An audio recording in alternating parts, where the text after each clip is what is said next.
بسم اللہ الرحمن الرحیم الحمد للہ رب العالمین الہ الاولین والآخرین والصلاة والسلام علی اشرف الانبیاء والمرسلین سیدنا و مولانا محمد بن عبد اللہ الامین وعلی آلہ وصحبہ اجمعین وعلى كل من دعا بدعوته واستنى بسنته واهتدى بهديه إلى يوم الدين. أما بعد فقد قال الله تبارك وتعالى في شأن حبيبه إن الله وملائكته يصلون على النبي يا أيها الذين آمنوا صلوا عليه وسلموا تسليما. اللهم صل على سيدنا محمد وعلى آل سيدنا ومولانا محمد وبارك وسلم. جزا الله عنا نبينا محمدا صلى الله عليه وسلم بما هو أهله. اللهم صل على سيدنا محمد في أول وأوسط وآخر كلامنا. بزرگان محترم اور برادران اسلام، یہ ایک مسلم حقیقت ہے کہ انسان جس دن پیدا ہوتا ہے اس دن اس کے جتنے کام شروع ہوتے ہیں ان میں ایک بہت بڑا کام یہ شروع ہوتا ہے کہ وہ زندگی کا سفر شروع کر دیتا ہے. ہر لمحہ وہ اپنی موت کی طرف آگے بڑھتا رہتا ہے. زندگی کے بڑھنے سے آدمی کو یہ خیال پیدا کرنا چاہیے کہ میری عمر کم ہو رہی ہے. غافل تجھے گھڑیال یہ دیتا ہے منادی. اردو کا ایک شاعر کہتا ہے غافل تجھے گھڑیال یہ دیتا ہے منادی، گردوں نے گھڑی عمر کی ایک اور گھٹا دی. یہ گھڑی جو ہوتی ہے ہماری واچ، آپ نے دیکھا ہوگا پرانے زمانے میں دیواروں پر اور آج بھی گھڑی لگی رہتی ہے، اس میں سے ٹک ٹک ٹک کی آواز آتی ہے. شاعر اس آواز کے بارے میں کہتا ہے غافل تجھے گھڑیال یہ دیتا ہے منادی. یہ ٹک ٹک کی جو آواز ہے وہ تجھے آواز دے رہی ہے. گردوں نے گھڑی عمر کی ایک اور گھٹا دی، کہ تیری عمر کی ایک گھڑی اور کم ہو چکی. اسی لیے اسلام میں برتھ ڈے کا کوئی جگہ نہیں ہے کہ آدمی سال کے ختم ہونے پر خوشی منائے کہ یہ آج میری برتھ ڈیٹ ہے، آج کی دن میں پیدا ہوا تھا، آج کی تاریخ میں پیدا ہوا تھا. اس کی خوشی کی کوئی جگہ اور کوئی گنجائش اسلام میں نہیں ہے. اسلام یہ تعلیم دیتا ہے کہ وقت کے ختم ہونے پر افسوس ہونا چاہیے کہ زندگی کا بڑا سال ختم ہو چکا اور میں نے جو عبادت کرنا چاہیے وہ نہیں کی. تو یہ زندگی گزر رہی ہے، آپ خود دیکھ رہے ہیں. پچھلا رمضان گزرا تھا، ایسا لگتا ہے چند لمحے میں اور چند دنوں میں دوبارہ رمضان المبارک آ گیا. وقت میں اب برکت باقی نہیں رہی. لہٰذا اب ہمیں اپنی زندگی کے ایک ایک لمحے کو کام میں لا کر یہ سوچتے ہوئے آگے بڑھنا چاہیے کہ اللہ تعالیٰ ہمیں نیک کاموں میں رغبت نصیب فرمائے اور برے کاموں سے اللہ تعالیٰ ہماری حفاظت فرمائے. بہت آگے بڑھنے کی ضرورت ہے، تیزی کے ساتھ، جس کو عجلت اور جلد بازی کہتے ہیں. میں آج کی مجلس میں خاص طور پر یہ بات سمجھانا چاہتا ہوں کہ کن باتوں میں جلدی سے آگے بڑھنا چاہیے اور کن باتوں میں جلد بازی نہیں کرنی چاہیے. آدمی اپنے اندر ایک وصف رکھتا ہے ہر شخص کہ وہ کئی کاموں کی طرف بہت تیزی کے ساتھ آگے بڑھتا ہے، جس کو جلدی کہتے ہیں، عجلت، جلد بازی. خلق الانسان من عجل. آدمی کو جن عادتوں کے ساتھ پیدا کیا گیا ہے ان عادتوں میں ایک عادت اس کی جلد بازی بھی ہے. جلد بازی کا مطلب ہے کہ وقت سے پہلے میں یہ کام کر کے نمٹ جاؤں، میرا یہ کام پہلے ہی پورا ہو جانا چاہیے، جو اچھی چیز نہیں ہے. بھئی وقت ہوگا تو کام ہو جائے گا، آہستہ آہستہ اور دھیان کے ساتھ اور اطمینان کے ساتھ کام کرنا چاہیے. اور اس کی مثال میں حدیث پاک سے آپ کو سمجھاتا ہوں کہ سرکار دو عالم صلی اللہ تعالی علیہ وسلم کی خدمت میں جب مختلف جگہوں سے وفود آنے شروع ہوئے، مختلف جماعتیں آنا شروع ہوئی، ان جماعتوں میں ایک جماعت آئی تھی جس کا نام وفد عبد القیس بتلایا گیا. عبد القیس ایک قبیلہ ہے، وہاں سے ایک جماعت آئی تھی جس کو وفد عبد القیس کہا جاتا ہے۔ یہ جماعت دور سے آئی ہے اور نبی کریم صلی اللہ علیہ وسلم کی زیارت، آپ صلی اللہ علیہ وسلم کی ملاقات، آپ صلی اللہ علیہ وسلم کے دیکھنے کا شوق ان حضرات میں بے انتہا ہے، اور بہت شوق کے ساتھ وہ جماعت آئی ہے۔ تو جماعت کے جتنے افراد تھے وہ سب کے سب اپنی اپنی سواریوں سے اتر کر، اپنی سواریوں کو چھوڑ کر، بغیر سواریوں کا انتظام کیے ہوئے دوڑتے ہوئے حضور کی مجلس میں حاضر ہو گئے تاکہ جلد از جلد نبی کریم صلی اللہ علیہ وسلم کی زیارت کا شرف حاصل ہو جائے۔ ان میں ایک آدمی تھا جو قبیلے کا سردار تھا، جن کو اشج عبد القیس کے نام سے یاد کیا جاتا ہے۔ وہ جلدی سے بھاگے نہیں، دوڑے نہیں، انہوں نے پورے جتنے لوگ تھے ان سب کے سامان کو ترتیب سے رکھنے کا انتظام کیا، اور پھر سب کی سواریوں کا بہترین باندھنے کا انتظام کیا، اور پھر اپنے سامان میں سے بہترین کپڑے نکالے اور اچھے کپڑے پہن کر تیار ہو کر حضور کی مجلس میں پہنچے۔ تو نبی کریم صلی اللہ علیہ وسلم نے اس دیر سے آنے والے صحابی اشج عبد القیس کو یہ فرمایا، ان فیک لخصلتین، تمہارے اندر دو عادتیں ہیں، یحبہم اللہ، اللہ تعالیٰ ان دو عادتوں کو پسند فرماتے ہیں۔ فرمایا الحلم والانا، ایک عادت تمہارے اندر بردباری کی ہے۔ بردباری کا مطلب یہ ہے غصے نہ ہونا، بردباری کا مطلب ہے قدرت ہونے کے باوجود کسی پر ناراض نہ ہونا، بردباری کا مطلب یہ ہے کہ ڈانٹ ڈپٹ نہ کرنا۔ جیسے اشج عبد القیس نے اپنے ساتھیوں کو دیکھا کہ وہ دوڑتے ہوئے حضور کی مجلس میں حاضر ہو گئے لیکن کسی کے اوپر غصے نہ ہوئے، حضور نے فرمایا تمہارے اندر ایک عادت تو بردباری کی ہے کہ تم اپنے ساتھیوں کو معاف کر دیتے ہو، اور دوسری عادت تمہارے اندر انا یعنی تعنی، مطلب یہ ہے کہ آہستہ آہستہ کام کرنا، دوڑ دھوپ کرتے ہوئے نہیں، کیسے اترے اور ایسے دوڑ کر چلے گئے۔ پہلے تم نے سامان کی حفاظت کی، سب چیزوں کو اپنے اپنے ٹھکانے پر رکھ دیا، اور پھر اچھے کپڑے پہن کر دربار نبوی میں حاضر ہوئے۔ یہ اطمینان اور یہ سکون اور یہ دوڑ دھوپ نہ کرنا، یہ جلد بازی نہ کرنا، یہ اللہ کو پسند ہے کہ تم نے سارا انتظام کیا اور مکمل انتظام کر کے حضور کے دربار میں حاضر ہوئے۔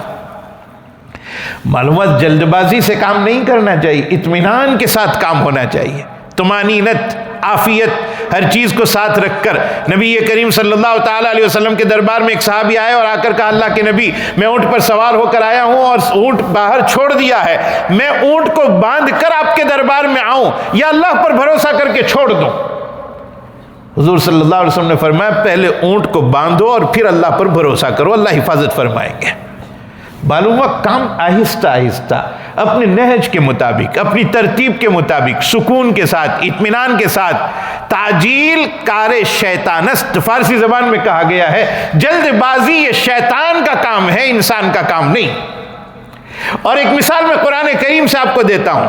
حضور اکرم صلی اللہ علیہ وسلم کی ایک حدیث مسلم شریف میں ہے، قرآن کریم کے ایک واقعے کو سامنے رکھ کر کہ حضرت خضر کے پاس موسیٰ علیہ السلام گئے ہیں اور یہ درخواست کی ہے کہ میں آپ کے پاس رہنا چاہتا ہوں، آپ کے پاس رہ کر کچھ باتیں معلوم کرنا چاہتا ہوں، اور حضرت خضر نے کہا انک لن تستطیع معی صبرا، تم میرے ساتھ صبر نہیں کر پاؤ گے، میرے پاس کچھ باتیں اللہ تعالیٰ کی طرف سے وہ ہیں جو تمہارے پاس نہیں ہے، تمہارے پاس علم شریعت ہے جو میرے پاس نہیں ہے، ہم دونوں کا راستہ الگ الگ ہے، میں کچھ کام کروں گا وہ شاید تمہیں سمجھ میں نہیں آئیں گے اور جلد بازی کر کے سوال کر بیٹھو گے، صبر نہیں ہوگا تمہیں۔ حضرت موسیٰ علیہ السلام نے کہا میں صبر کروں گا۔ خیر ساتھ میں رہنے لگے اور تین باتیں پیش آ گئی کہ کشتی والوں نے بغیر کرائے کے اور بغیر اجرت کے انہیں سوار کر لیا تھا، اور حضرت خضر اسی کشتی کو توڑ کر اس میں عیب پیدا کر رہے تھے۔ حضرت موسیٰ علیہ السلام سے نہیں رہا گیا اور کہا کہ عجیب آدمی ہو، جس کشتی والے نے ہمارے ساتھ شفقت کا معاملہ کیا، رحم کا معاملہ کیا، اور اسی کی کشتی میں تم عیب پیدا کر رہے ہو، یہ تو مناسب بات نہیں ہے۔ حضرت خضر نے کہا میں نے تمہیں کہا تھا تم صبر نہیں کر پاؤ گے۔ خیر اور آگے چلے، بچے کھیل رہے تھے، ان میں سے ایک بچے کی گردن مڑوڑ دی اور سر کو پکڑ کے گردن کو الگ کر دیا، مار ڈالا، ختم کر دیا۔ حضرت موسیٰ نے پھر سوال کر لیا کہ آپ عجیب آدمی ہو، بچے کھیل رہے تھے، اس کا کوئی جرم نہیں ہے، اس کی کوئی غلطی نہیں ہے، اور آپ نے اسے قتل کر دیا۔ حضرت خضر نے کہا کہ یہ پھر تم نے غلطی کی، سوال نہیں کرنا چاہیے تھا، آپ کیوں سوال کر رہے ہو؟ مجھے پتا تھا آپ نہیں صبر کر پاؤ گے۔ حضرت موسیٰ نے کہا کوئی بات نہیں، آئندہ اگر صبر نہیں کر پایا اور آئندہ سوال کر لیا تو مجھے اپنے سے الگ کر دینا۔ پھر ایک اور گاؤں میں جانا ہوا، جہاں جا کر گاؤں والوں نے کھانا کھلانے سے انکار کر دیا۔ وہاں ایک دیوار ٹیڑھی ہو رہی تھی، حضرت خضر نے اس کو بالکل درست کر دیا۔ حضرت موسیٰ نے پھر سوال کر دیا کہ آپ ان سے اجرت کا مطالبہ کر لیتے، ان سے کچھ کھانا مانگ لیتے، ان لوگوں نے کھانا دینے سے ہمیں منع کیا تھا، آپ نے بغیر اجرت کے یہ دیوار کیوں درست کر دی؟ حضرت خضر نے کہا بات یہ ہوئی تھی کہ اب آپ سوال نہیں کرو گے، اور یہ سوال آپ نے کیا ہے، ھذا فراق بینی و بینک، یہ ہمارے تمہارے درمیان اب یہاں سے جدائی ہو جائے گی، اب آپ میرے پاس رہ نہیں پاؤ گے۔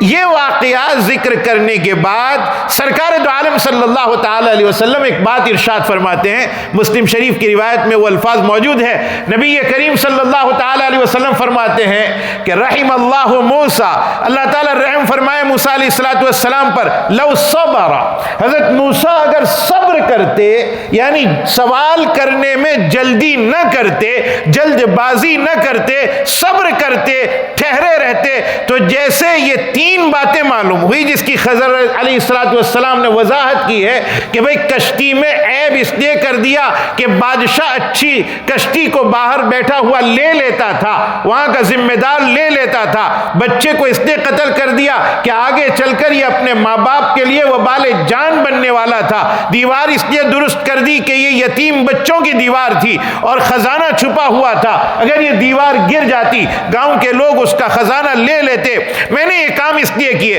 حضور فرماتے ہیں اگر موسیٰ علیہ السلام اپنے اس سفر میں صبر سے کام لیتے، سوال کرنے میں جلدی نہ کرتے، تو جیسے یہ تین عجیب باتیں معلوم ہوئی ہے اور بھی سینکڑوں عجیب باتیں حضرت خضر کے ذریعے سے معلوم ہو پاتی۔ معلوم ہوا حضور صلی اللہ علیہ وسلم کی چاہت تھی کہ موسیٰ علیہ السلام یہاں صبر فرماتے، جلدی نہ کرتے تاکہ اور باتیں معلوم ہو۔ معلوم ہوا جلد بازی کئی چیزوں میں نامناسب، کئی چیزوں میں، جیسے ہم اللہ تعالیٰ کے سامنے مانگتے رہیں کہ اللہ ہمیں فلاں چیز کی ضرورت ہے، فلاں چیز کی ضرورت ہے، آپ عطا فرمائی، اللہ مناسب وقت پر ہمیں وہ چیز نصیب فرمائیں گے۔ کسی بھی چیز میں، دعا میں بھی جلد بازی نہیں ہونی چاہیے، اور اپنے تمام امور میں جلد بازی سے ہمیں بچتے رہنا چاہیے۔ کئی لوگ نمازوں میں جلدی کر لیتے ہیں، جلد بازی یہاں بھی مناسب نہیں۔ مثال کے طور پر نبی کریم صلی اللہ تعالی علیہ وسلم اپنی مجلس میں بیٹھے ہوئے ہیں، اور بیٹھے ہوئے اچانک ایک آدمی کو آتے ہوئے دیکھا، اور آ کر انہوں نے تحیت المسجد کی 2 رکعت نماز ادا کی، اور جلدی جلدی نماز ادا کی، اور جلدی نماز پڑھ کر حضور کی مجلس میں آئے۔ آپ صلی اللہ علیہ وسلم نے فرمایا فرجع فصلی فإنک لم تصلی، واپس جاؤ، واپس 2 رکعت نماز پڑھو، تم نے نماز ادا نہیں کی۔ یعنی جلدی جلدی پڑھے تھے، اور جلدی جلدی پڑھنا مناسب نہیں ہے، دوبارہ جاؤ، آرام سے اور اطمینان سے نماز پڑھ کر آؤ۔ یہ صحابی دوبارہ گئے، دوبارہ جلدی جلدی نماز پڑھے، پھر تشریف لائے، آپ نے فرمایا فرجع فإنک لم تصلی، فرجع فصلی فإنک لم تصلی، دوبارہ بھیجا۔ تیسری مرتبہ آپ صلی اللہ علیہ وسلم نے پھر فرمایا جاؤ واپس پڑھو، ابھی بھی تمہاری نماز کامل طور پر ادا نہیں ہوئی ہے۔ تو انہوں نے عرض کیا اللہ کے نبی، مجھے اسی طرح نماز پڑھنا آتا ہے، آپ نماز سکھا دیجئے۔ حضور نے پھر نماز کا طریقہ بتلایا کہ اطمینان کے ساتھ قیام کرو، جب قیام ہو چکے اطمینان کے ساتھ رکوع کرو، اطمینان کے ساتھ رکوع کے ساتھ کھڑے ہو، اطمینان کے ساتھ سجدہ کرو، پوری ترتیب نبی کریم صلی اللہ علیہ وسلم نے فرمائی۔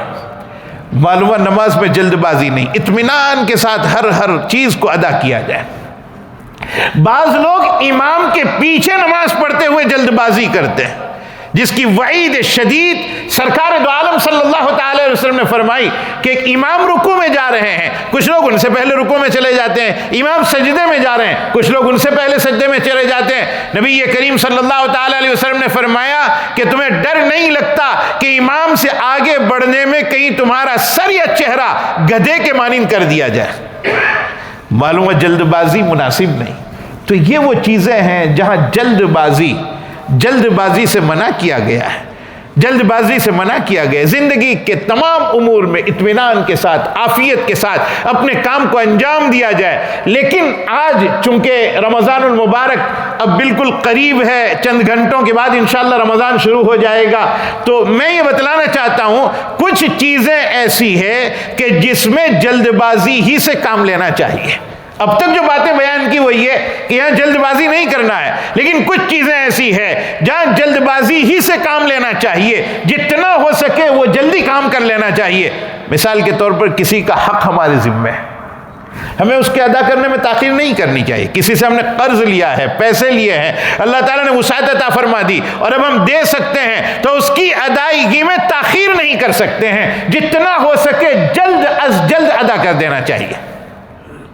ہمارے اکابرین نے ایسی تاریخ مرتب کی ہے، ایسے واقعات ذکر کیے ہیں کہ جو چیز ان کے ذمے کسی طریقے سے معاف ہو سکتی تھی انہوں نے اس کو معاف نہیں کروایا، بلکہ آگے بڑھ کر جتنا ہو سکے جلدی ادا کرنے کی کوشش کی. ہمارے دارالعلوم دیوبند کے ایک محتمم گزرے ہیں مولانا منیر نانوتوی رحمۃ اللہ علیہ، بڑے اللہ والے آدمی تھے. یہ دہلی سے ایک مرتبہ نکلے دیوبند جانے کے لیے، اور دہلی میں کچھ پیسے ان کے پاس مدرسے کے جمع ہوئے تھے، چندے کے پیسے، جو اس زمانے میں بڑی رقم سمجھی جاتی تھی، جس کی میعاد 4000 روپیز، 4000 روپیے. آج کے زمانے میں اس کی کوئی ویلیو نہیں، اس زمانے میں بڑی قیمت سمجھی جاتی تھی. مولانا منیر نانوتوی رحمۃ اللہ علیہ کے پاس جیب میں وہ پیسے تھے، اور آپ سفر کر رہے تھے ٹرین کے ذریعے سے، اور آپ کی جیب کٹ گئی، وہ پیسے ختم. آپ دارالعلوم میں پہنچے اور آپ نے جب اپنی جیب کو ٹٹولا اور اب وہ پیسے آپ کے پاس نہیں ہیں، تو آپ نے کسی سے قرض لینا چاہا کہ میں قرض لے لوں کسی سے، اور قرض لے کر 4000 روپے بڑی اس وقت میں بڑی قیمت رکھتے تھے. کسی سے کچھ پیسہ لیا، کسی سے کچھ لیا، کسی سے کچھ لیا، مدرسے میں وہ 4000 روپے ادا کر دیے. لوگوں کو پتہ چلا، بتلایا کہ حضرت یہ تو آپ کے پاس امانت تھا، اور امانت ضائع ہو جائے تو اس میں تو کوئی پکڑ نہیں، آپ نے تو حفاظت کا انتظام کیا تھا اور انتظام نہیں ہو پایا، حفاظت نہیں ہو پائی، آپ کے اوپر تو کوئی پکڑ نہیں ہے، آپ انتظام کرنے کی کوشش کر رہے تھے، ہلاک ہو گیا، آپ کے ذمہ تو کچھ نہیں، امانت تھی آپ کے پاس. کہا نہیں بھائی مجھے ادا کر لینے دو، مجھے ادا کر لینے دو. یہی سمجھاتے رہے. مولانا رشید احمد گنگوہی کو پتا چلا، اور انہوں نے خط لکھا کہ مولانا منیر صاحب آپ نے مدرسے کے پیسوں کی حفاظت کا انتظام کیا تھا اور اس کے باوجود ہلاک ہو گیا. شرعی مسئلہ یہی ہے کہ آپ کے ذمے یہ پیسے نہیں آتے ہیں، آپ کیوں یہ کوشش کر رہے ہو، کیوں قرضہ کر رہے ہو اپنے اوپر. حضرت نے فرمایا مولانا منیر نانوتوی رحمۃ اللہ علیہ نے کہ بھائی یہ سب مسئلے مسائل مولانا گنگوہی نے میرے ہی لیے پڑھے تھے. مولانا رشید گنگوہی کو پوچھو اگر ان سے یہ پیسے گم ہوئے ہوتے تو وہ کیا کرتے، وہ بھی آگے بڑھ کر ادا کرنے کی کوشش کرتے. میں یہ سوچ کر ادا کر رہا ہوں، اگرچہ شریعت یہ کہہ رہی ہے کہ امانت میں مکمل ذمہ داری کے ساتھ حفاظت کرنے پر ہمارے اوپر تاوان نہیں آتا ہے، لیکن ہو سکتا ہے حفاظت کرنے میں کوئی کمی آ گئی ہو، اس لیے میں نے اس کو ادا کر دیا تاکہ قیامت میں اللہ تعالیٰ کے یہاں کوئی سوال نہ ہو. یہ وہ لوگ تھے کہ جنہوں نے ان چیزوں میں جلدی کی کہ کسی کا حق میرے پاس آیا ہے. بعض لوگ وراثت کے ادا کرنے میں جلدی نہیں کرتے. بہن کی وراثت تھی ختم کر دی، چھوٹے بھائیوں کی وراثت تھی ختم کر دی، یا باپ نے کوئی ایسا کام کیا کہ کچھ لوگوں کو وراثت ملے کچھ لوگوں کو وراثت نہ ملے. مشکات شریف کی حدیث ہے، سرکار دو عالم صلی اللہ تعالی علیہ وسلم نے ارشاد فرمایا من قطع میراث وارثہ قطع اللہ میراثہ من الجنہ. جو آدمی اس دنیا میں کسی وارث کی وراثت کو ختم کر دے گا اللہ تعالیٰ اس کی جنت کی وراثت کو ختم کر دیں گے. اور علامہ طیبی رحمۃ اللہ علیہ نے اس حدیث کی شرح میں ایک عجیب بات لکھی ہے کہ وراثت کسی کی عمر کے اخیر میں ملتی ہے. بھئی بیٹا کام کرتا رہتا ہے، خدمت کرتا رہتا ہے، باپ کے ساتھ رہتا ہے، باپ کا انتقال ہوتا ہے پھر وراثت ملتی ہے، ماں کا انتقال ہوتا ہے پھر وراثت ملتی ہے، رشتہ دار کا انتقال ہوتا ہے پھر وراثت، آخری عمر تک گویا وہ انتظار کرتا رہتا ہے. اللہ تعالیٰ اللہ کے نبی فرماتے ہیں وراثت اگر کسی کی کاٹ دی، آخری عمر میں اس کو نا امید کر دیا، جنت میں جاتے ہوئے بھی آدمی یہ سوچ کر آخرت میں جائے گا میرے پاس نماز ہے، میرے پاس روزے ہیں، میرے پاس حج ہے، میرے پاس صدقات ہے اور مجھے اللہ جنت عطا فرمائیں گے، اور آخری وقت تک وہ یہ سمجھتا رہے گا کہ مجھے جنت ملے گی، لیکن دنیا میں کسی کے آخری وقت میں وراثت کاٹ دی تھی، یہاں بھی اللہ تعالیٰ آخری وقت میں جنت سے اس کو محروم کر دیں گے۔ اس لیے کسی کے قرض کی ادائیگی میں، کسی کی وراثت کی ادائیگی میں جلد بازی سے کام کرنا چاہیے۔ اسی طرح کسی نے اگر یہ ارادہ کیا کہ مجھے اللہ کے راستے میں کچھ دینا ہے، صدقہ کرنا ہے، اللہ کے راستے میں کچھ دینا ہے، تو یہ سوچنے کے بعد تاخیر نہیں کرنی چاہیے، ورنہ شیطان بھلا دیتا ہے۔ اور حدیث میں سرکار دو عالم صلی اللہ تعالی علیہ وسلم ایک مرتبہ مسجد نبوی میں ہیں اور آپ نے نماز پڑھائی، اور نماز کے بعد تیزی سے آپ اٹھ کر ایک زوجہ کے گھر میں، اپنی بیوی کے گھر میں اور کمرے میں تشریف لے گئے اور فوراً واپس آ گئے۔ کسی نے پوچھا حضرت یہ کیا ہوا؟ کا جواب دیا میرے تکیے کے نیچے ایک چاندی کا یا سونے کا ٹکڑا رکھا ہوا تھا جس کو میں صدقہ کرنا چاہ رہا تھا اور بھول گیا تھا، مجھے ابھی یاد آ گیا تو میں نے جلدی سے جا کر ادا کر دیا۔ اس میں تاخیر نہیں ہونی چاہیے۔ اگر آپ میری یہ بات سمجھ گئے، دو باتیں میں نے آپ کے سامنے ذکر کی، کچھ وہ چیزیں جس میں جلد بازی سے کام نہیں کرنا چاہیے، اطمینان سے کام کرنا چاہیے، اور کچھ وہ چیزیں جس میں جتنا ہو سکے آگے بڑھ کر کام کرنا چاہیے۔ اسی طریقے سے اب رمضان آ رہا ہے، اس میں ٹال مٹول نہیں کرنا چاہیے۔ رمضان کی تاریخ شروع ہوتے ہی رمضان کے جو کچھ تقاضے ہیں ان میں ادا کرنے میں تاخیر نہیں کرنی چاہیے۔ اللہ تعالیٰ کا شکر ادا کرنا چاہیے کہ اللہ تعالیٰ نے ہمیں رمضان المبارک اگر نصیب فرمایا، یہ اللہ تعالیٰ کا کرم ہے، اللہ تعالیٰ کا احسان ہے۔ اگر وہ رمضان ہمیں مل گیا تو اس کے ایک ایک لمحے کی قدر کرنی چاہیے، اور اس میں خاص طور پر جو اعمال کرنا ہے، دن کا روزہ، رات کی نوافل، رات کی وتر، رات کی وہ تراویح، اور پھر قرآن کریم کی تلاوت، ذکر اللہ کی پابندی، اللہ کو یاد کرنا، اسی میں ہمارا وقت گزرے۔ نیک اعمال میں چونکہ اس میں قیمت بڑھا دی جاتی ہے، عام دنوں میں عمل کریں گے اس کا ثواب کم ہے، ان دنوں میں عمل کریں گے رمضان میں اس کا ثواب بڑھا دیا جاتا ہے، ایک فرض کو 70 فرض کے مطابق ثواب دیا جاتا ہے، اور اللہ جتنا چاہیں گے زیادہ عطا فرمائیں گے۔ اس لیے اللہ تبارک و تعالی رمضان دیکھ کر بلینک چیک ہمیں حوالے کر رہے ہیں، خالی، بالکل کورے صاف، تم جتنا ثواب لکھوا سکتے ہو ہماری طرف سے اجازت ہے۔ اللہ تعالیٰ یہ کہنا چاہ رہا ہے 30 چیک ہم تمہیں دیں گے، اور ان میں جتنا ثواب تمہارے اندر جتنی استطاعت ہے اور لکھوا سکتے ہو اتنا خود لکھ لیجئے۔ کتنی نمازیں پڑھ سکتے ہیں، کتنے روزوں کا اہتمام۔ روزہ صرف بھوکا رہنے کا نام نہیں ہے۔ یا ایھا الذین آمنوا کتب علیکم الصیام، رمضان کا مقصد اور روزے کا مقصد قرآن خود بیان کر رہا ہے۔ یا ایھا الذین آمنوا کتب علیکم الصیام، اے ایمان والو روزے تمہارے اوپر فرض کیے گئے، کما کتب علی الذین من قبلکم، جیسے پچھلی امتوں پر روزے فرض کیے گئے تھے، لعلکم تتقون، تاکہ تقوی حاصل ہو جائے۔ روزے کا مقصد تقوی یعنی اللہ کا ڈر حاصل ہونا۔ اگر رمضان کے اختتام تک اللہ کا ڈر حاصل نہیں ہوا تو پھر ہم نے کوئی رمضان کا کام نہیں کیا۔ رمضان تو تقوی سکھاتا ہے، اسی لیے روزہ صرف بھوکے رہنے کا نام نہیں، روزہ صرف پیاسا رہنے کا نام نہیں۔ روزہ یہ ہے کہ آدمی کے سر تا پا یعنی پورا بدن روزے کی حالت میں ہو، ذہن اور دماغ روزے کی حالت میں ہو کہ غلط تصورات سے اور غلط خیالات سے اور اندرونی غلط پلاننگ سے آدمی بچ جائے۔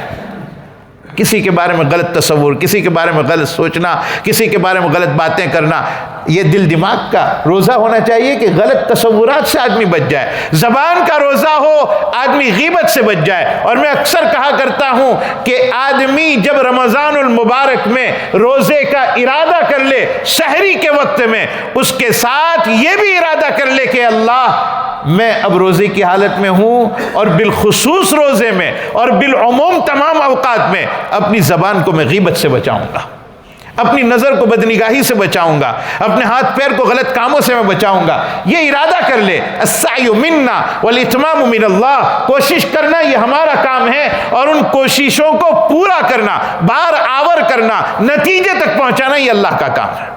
اللہ تعالیٰ سے ہم مانگتے رہیں کہ اللہ یہ کوشش ہے ہماری کہ ہم اپنی زبان کی حفاظت کریں گے، ہم اپنی نظروں کی حفاظت کریں گے۔ اے اللہ آپ اسے قبولیت تک پہنچا دیجئے، آپ اسے قبول فرما لیجئے۔ میرے بھائیوں، اس ارادے میں، اس نیکی میں تاخیر سے اور دیر سے نہیں بلکہ شروع سے ہی کام میں لگ جانا چاہیے۔ ہمارا حال یہ ہے کہ رمضان کے شروع میں بہت جوش و خروش میں ہوتے ہیں اور پھر وہ جوش و خروش چند دنوں میں ختم ہو جاتا ہے۔ تراویح میں افراد کم ہونے لگتے ہیں اور پھر آہستہ آہستہ تراویح کے بارے میں ہم یہ سوچتے ہیں کہ بعد میں پڑھ لیں گے، بعد میں پڑھ لیں گے۔ ارے بعد میں کون جانتا ہے زندگی ملی ہے یا نہیں ملی ہے؟ جوانی اگر اللہ نے دی ہے تو یہ بہت تیزی سے گزر جانے والی چیز ہے۔ امام احمد بن حنبل رحمۃ اللہ علیہ کا قول ہے کہ جوانی جس تیزی سے گزرتی ہے اس کو سمجھنا ہو تو ایسا سمجھو کہ یہ آستین ہے، اس کے اندر کوئی چیز اگر ہم نے رکھی اور ہاتھ ایسے نیچے کیا وہ چیز گر جائے گی، اتنی تیزی کے ساتھ جوانی گزر جاتی ہے۔ جوانی آج اگر ہے ہمارے پاس جس میں ہم زیادہ کام کر سکتے ہیں، زیادہ عبادت کر سکتے ہیں، تو زیادہ توجہ کے ساتھ اور زیادہ دھیان کے ساتھ اللہ کی طرف لو لگانا چاہیے۔ یہی عمر ہے عبادت کی۔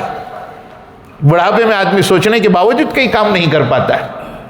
اس لیے رمضان شروع ہونے والا ہے، اپنی نیتوں کو درست کر لیں اور ارادہ کر لیں کہ اللہ انشاءاللہ ہماری زندگی کے کتنے سال گزر چکے ہیں، 50 سال مثلا گزر چکے، 35 رمضان ہماری سمجھداری میں گزرے۔ 15 سال تک آدمی بالغ ہوتا ہے اور اس کے بعد سمجھداری والا رمضان، 35 رمضان گزر گئے ہیں، اللہ ہم نے جو کچھ اس میں نہیں کیا ہے انشاءاللہ اس رمضان میں ہم وہ کام کریں گے۔ حضرت شیخ رحمۃ اللہ علیہ کی وہ بات یاد کرنے کے قابل ہے کہ آخری عشرے میں خاص طور پر راتوں میں جاگ کر عبادت کرنی چاہیے، اس لیے کہ شب قدر کو ان راتوں میں خاص طور پر تلاش کرنا ہے۔ اور حضرت اس کی مثال دیا کرتے تھے کہ رات میں کام کرنے والے، رات میں جاب کرنے والے چند پیسوں کے لیے رات رات جاگ کر محنت کرتے ہیں، تو اللہ کو پانے کے لیے کیا چند راتیں ہم بیدار رہ کر عبادت نہیں کر سکتے؟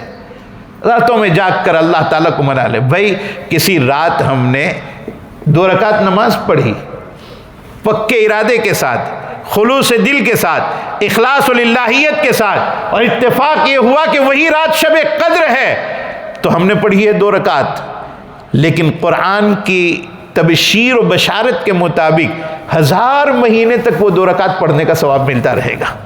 اگر وہ رات ہم نے 1 پارہ قرآن کریم کی تلاوت کی اور شب قدر پائی گئی، 1000 مہینے تک وہ 1 پارہ پڑھنے کی اللہ تعالیٰ ہمیں ثواب عطا فرماتے رہیں گے۔ تو میرے بھائیوں، اللہ رحمان ہے، اور رحمان کا مطلب ہی یہ ہے کہ چھوٹی نیکی پر بہت بڑا ثواب اللہ تعالیٰ اجر عطا فرماتے ہیں۔ ہم ارادہ کر لیں کہ انشاءاللہ تعالیٰ آنے والے دنوں کی ہم قدر کریں گے، رمضان المبارک کے لمحے لمحے کی انشاءاللہ ہم قدر کریں گے۔ اللہ تعالیٰ ہم سب کو توفیق عطا فرمائے۔ توفیق دینے کا کام صرف اللہ کا ہے، اللہ سے ہم مانگتے رہیں اللہ توفیق عطا فرمائے، اور اس توفیق کو کام میں لانے کی بھی اللہ ہمیں توفیق عطا فرمائے۔